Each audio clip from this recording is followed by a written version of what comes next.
She rolled her eyes when I joined the conversation, called me too loud, too old-fashioned, and told me to let the grown-ups talk. And her friends?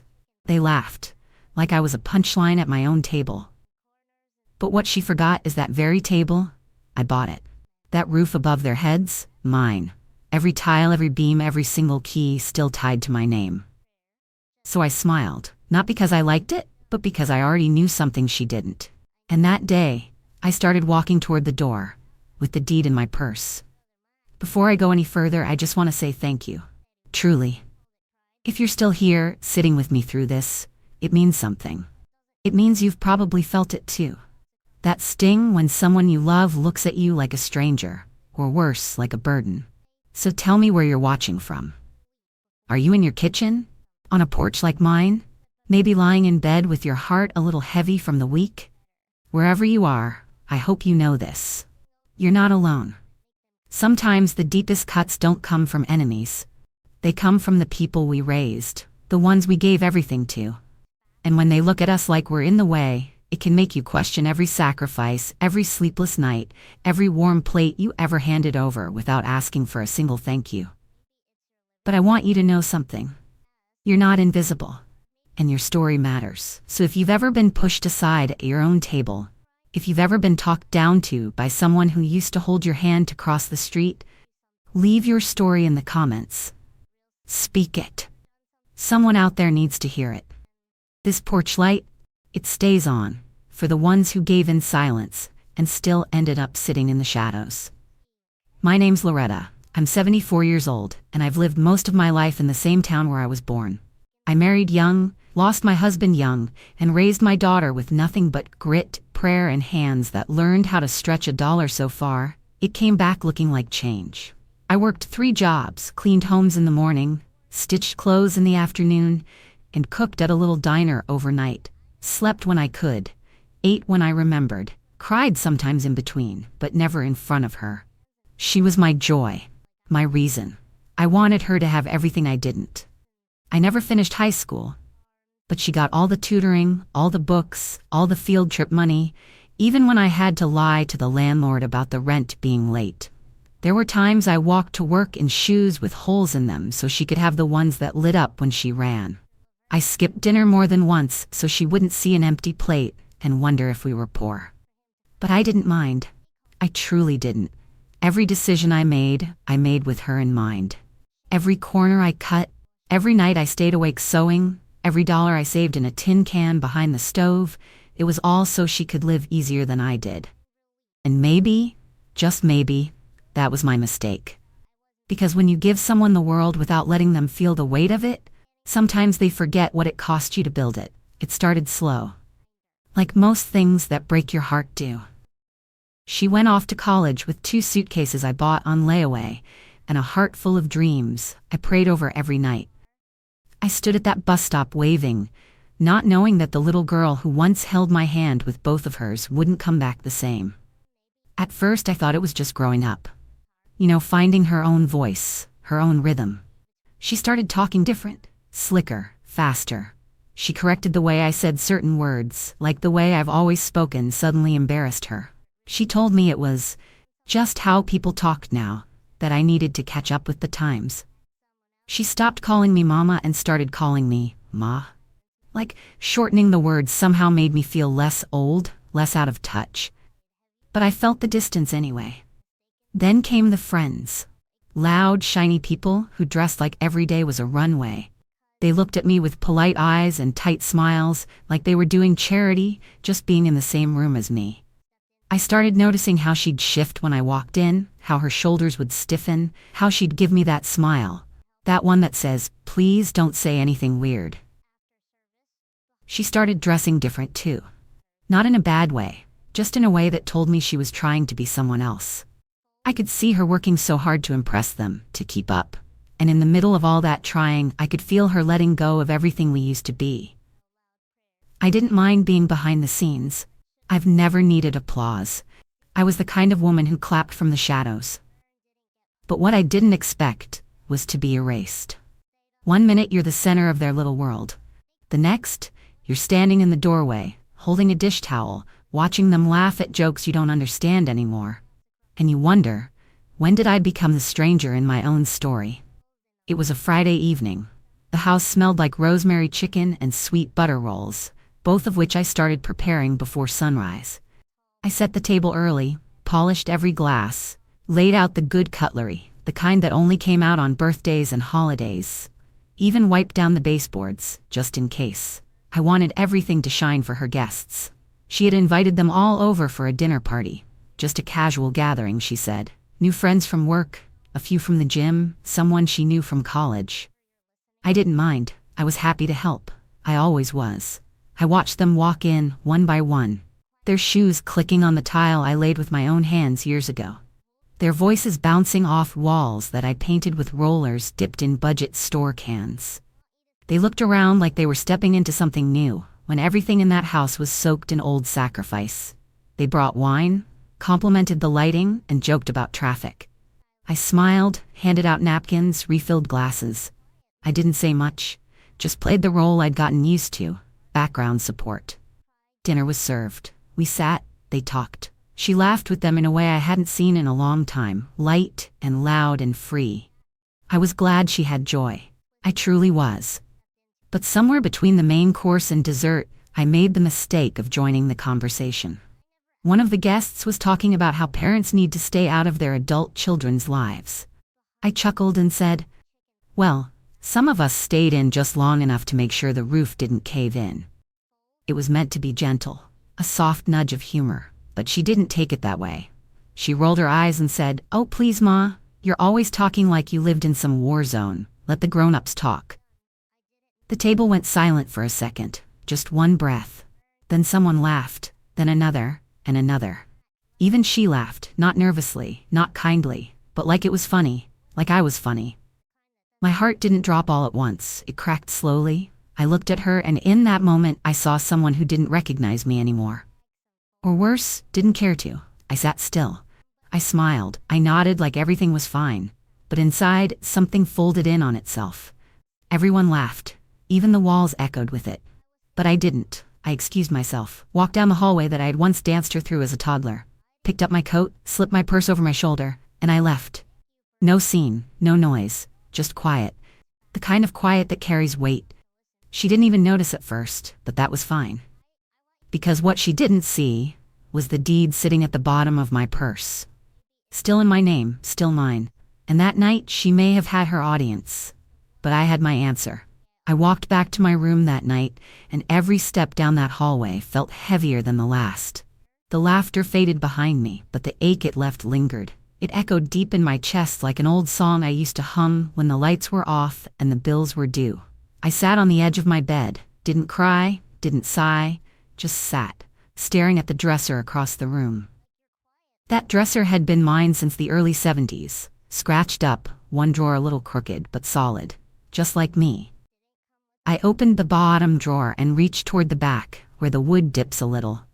And there it was, tucked beneath old receipts, birth certificates, and the worn envelope that held the only photo I had of my wedding day. The deed. I pulled it out gently, like it might break if I held it too tight. The paper had yellowed some at the edges, but my name, my full name, was still clear as day. Still in my name. I had kept it there all these years not because I didn't trust her. No. I kept it because I believed in family. I believed that no matter how far apart we drifted, we would always find our way back. I believed that the love I gave would be enough to keep us close, to keep us honest, to keep us kind. Even when she moved her things into the master bedroom and gave me the room at the back, I didn't mind. Even when I started noticing packages delivered in her name but charged to my card, I said nothing. Because that's what mothers do. We cover, we provide, and we hope they'll remember where their foundation came from. But that night, that laugh, it rewrote something in me. I stared down at the deed and whispered to myself, "You were wrong, Loretta. You thought love alone was enough. You thought sacrifice meant something. You thought she'd remember." All those nights I spent working overtime just to cover her piano lessons.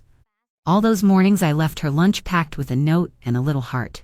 Every scraped knee I kissed, every fever I prayed through, every corner I cut just to give her a little more, erased by a single laugh. And that's when I knew. Not in anger, not in bitterness but with clarity, sharp and clean. It was time to stop waiting to be seen.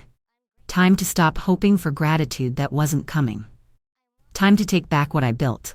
And as I folded that deed and slipped it into my purse, I didn't feel like I was running away. I felt like I was finally walking towards something.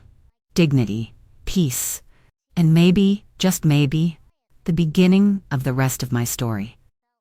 The next morning, the house was quiet. Not the kind of quiet that brings peace, the kind that weighs on your shoulders, follows you from room to room, and makes every clock tick feel louder than it should. I made coffee like I always do. Toasted the same bread. Sat at the little kitchen table with the same view of the backyard I used to watch her play in, years ago, when her laugh was the only music I needed. But this morning, there was no laughter, no footsteps, no apology, not even a glance in my direction. She walked past me like I was invisible, poured her almond milk into that expensive coffee she always bragged about, scrolled on her phone, and hummed like the night before had never happened. I waited, not for her to bow her head or say sorry, just something. A look, a touch of regret, a flicker of the daughter I once knew. But days went by, and all I got was silence. Until one afternoon I walked past her room and heard her on the phone. Her voice wasn't hushed. She wasn't hiding it. She said, "She's just old. She doesn't get it. I let her live here out of pity." I froze, not out of shock. No, I think part of me already knew that's how she saw me. But hearing it, in her voice, said so easily, like it was truth carved in stone, that did something to me. She let me live here? I remembered the loan papers I signed, the overtime shifts I took, the nights I skipped dinner to save money for that very down payment. I remembered her crying when her lease ended and I told her she could move in. I remembered clearing out the master bedroom, giving up my own comfort, just so she could feel like she had her own space again. And she thought she let me live here? Out of pity? My eyes didn't water. Not one drop. They didn't need to. Because my heart didn't break. It hardened. Right there in that hallway. It was like watching the last brick fall from a wall you spent your whole life building.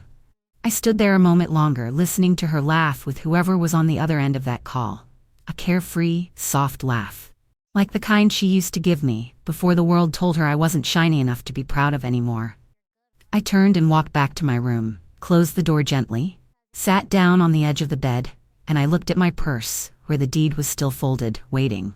And in that silence, I made my decision. Not with rage, not with revenge, with reason. Because if she could look at me, the woman who held her through every storm, and call me a burden behind my back, then it was time I reminded her who built the roof she was mocking me under. That same evening, after the house settled into its usual stillness and the lights went off one by one, I sat at my desk by the window. The moonlight was soft on the papers in front of me. The neighborhood was quiet, like it always is when hearts are heavy and no one wants to speak first. I pulled out a fresh sheet of paper. Took my time with every word. No anger, no bitterness, just clarity. I wrote to my lawyer, an old friend I hadn't spoken to in a while, but someone who still remembered me by voice alone. I asked him to start the process. I didn't need a dramatic courtroom scene or raised voices. I just needed the truth to be restored where it belonged. I explained what I wanted in calm detail. No eviction notice, no threats. Just a formal request to initiate the sale of the house and a deadline for her to find another place to stay. Then I folded the letter neatly, slid it into the envelope, and reached for the deed.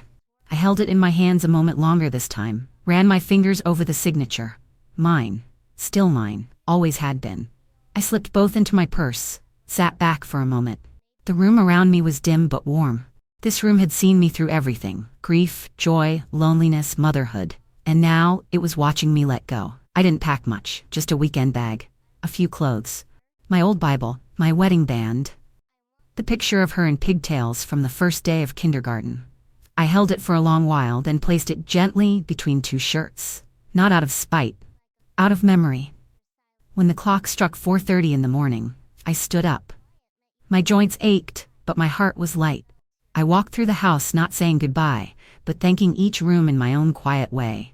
The kitchen where I taught her to cook, the hallway where she took her first steps, the living room where I held her through breakups and scraped knees, and then I opened the front door. The air was cool, not cold, just enough to remind me I was alive. I didn't slam the door, I didn't leave a note. I simply stepped outside, locked it behind me, and walked away. She made me feel like a guest in my own home, so I left like one. But not before taking back what was mine. Not before reclaiming every unpaid moment, every unspoken thank you, every piece of myself I gave away in silence. And as the sun began to rise, I walked with my head high and my heart steady, carrying not just my purse, but my power. The letter reached her 2 days later. It was delivered in a plain envelope, nothing flashy. Just the kind of envelope that carries news people don't expect, but never forget. I pictured her picking it up from the mailbox, maybe still in her robe, coffee in hand, eyes half-focused, not knowing the weight that envelope held. I imagined her standing in the kitchen I used to sweep, sliding her finger along the seal, thinking it was just another bank statement or some small bill. But then she saw the name, the firm I had written to, the language, the reality. 30 days. 30 days to find another place. 30 days to pack up what she thought was hers. 30 days to remember who handed her that roof and who quietly took it back. I didn't need to hear her reaction. But I did. The voicemail started before noon. First one, confused. Soft voice, fake calm. "Ma, I just got this. I think there's some mistake. You didn't mean to do this, right?" Then came the second, louder. "Seriously? After everything?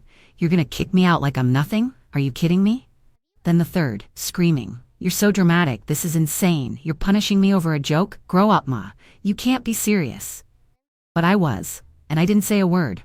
I didn't answer. I didn't reply. I didn't call her back or try to explain myself, because I had done enough explaining in that house. I had spent decades justifying every sacrifice, softening every no, ignoring every slight, and pretending every cut didn't bleed. This time, my silence was my answer. But I did send one thing, a message. Short, clear, final. "You embarrassed me in front of strangers. I reclaimed what I gave." I heard nothing after that. Not a text. Not a knock. Not even the sound of her key in the door. And that was fine with me. Because sometimes the loudest peace comes when you stop trying to fix what someone else broke. She thought I wouldn't do it. She thought I'd just sit in the corner, hurt and quiet, like always. But that day, I stopped being quiet. And I started being free. Word got around fast. That's how it is in families like ours. One whisper turns into 10, and 10 turn into a wildfire by sundown. She must have told them first, frantic, trying to make sense of it, trying to twist the story before the truth could walk into the room on its own 2 feet. She actually kicked me out. "That's what I heard," she said. Can you believe that? My own mother. But they didn't see the years, the sacrifices, the disrespect. They didn't feel the sting of being dismissed at your own table, or the weight of cleaning up after someone who forgot who raised them. So at first, the reactions were loud. "How could she? That's cold. Granny's losing it." But then came the quieter voices, the ones that didn't speak to me directly but always found their way to my ears. "She had it coming. You know, she's been taking advantage of her for years. That woman built everything they're standing on. She just finally reminded them of it." And just like that, the volume changed. People stopped looking at me like I was cruel. They started looking at her like maybe she'd forgotten herself. Some of them came by, pretended they were checking on me, asked how I was holding up, like I had just made some grave mistake. I served them tea, smiled, nodded, didn't offer any explanation, because I didn't owe anyone a single word. I sat on my little porch, tea in hand, legs tucked beneath me, and watched the rain roll down the gutters I once climbed a ladder to fix by myself. There's a kind of peace that shows up when you finally stop explaining your pain to people who only want the watered-down version. I didn't feel guilty. I didn't feel proud. I felt whole. She thought I was weak because I was quiet, because I never yelled, because I let things slide, because I kept showing up even after being pushed aside. But what she didn't know is that silence can sharpen like a blade. And sometimes silence isn't weakness. It's wisdom finally showing its teeth. The place I moved into wasn't much by most people's standards. Just a little one-bedroom tucked at the edge of town with creaky floors and a porch that leaned slightly to the left. But the moment I stepped inside, carrying nothing but my weekend bag and my purse, it felt like air filled my lungs in a way it hadn't in years. No tension in the walls, no eggshells to tiptoe on, no silence that felt like punishment. Just stillness, the kind that feels like peace. The first few mornings, I woke up early. Not because I had to, but because I wanted to. I'd sit by the window with my tea and listen to the wind rustling through the leaves. There were no footsteps above me, no sideways looks across the table, no phone calls full of fake apologies, just birds, breeze, and breath. I started planting. Nothing fancy, just tomatoes, a few herbs, and wildflowers in mismatched pots. My hands, the same ones that had packed lunches and mended buttons, found their rhythm in the soil.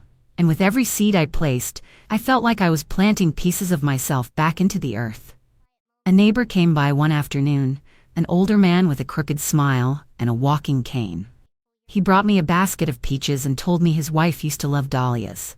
We sat on the porch and talked like we'd known each other longer than a few days. No judgment, no pretense.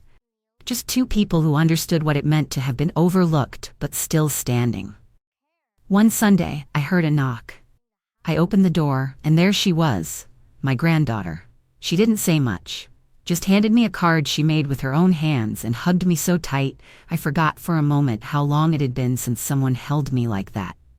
We sat on the porch, and she told me about school, her favorite books, and the cookies she missed from my kitchen. I didn't ask questions. I didn't bring up her mother. I just listened. Because sometimes, connection doesn't need a clean explanation. It just needs a quiet place to grow again. That evening, I sat alone again, but not lonely. The kind of alone that feels earned. The kind that tells you you made the right choice, even when it hurt. I may have lost my place in her house, but I never lost my place in this world. Because this world isn't defined by one door closing. It's in the hands that keep planting, the hearts that keep hoping, and the souls that keep rising. Even after being dismissed, and I realized something. Home was never the roof or the walls or the fancy furniture. It was the peace that lives inside you when you stop waiting for permission to feel whole. It was late October when she came back. The air was cooler, softer, and the wind had started carrying that quiet warning that winter was near.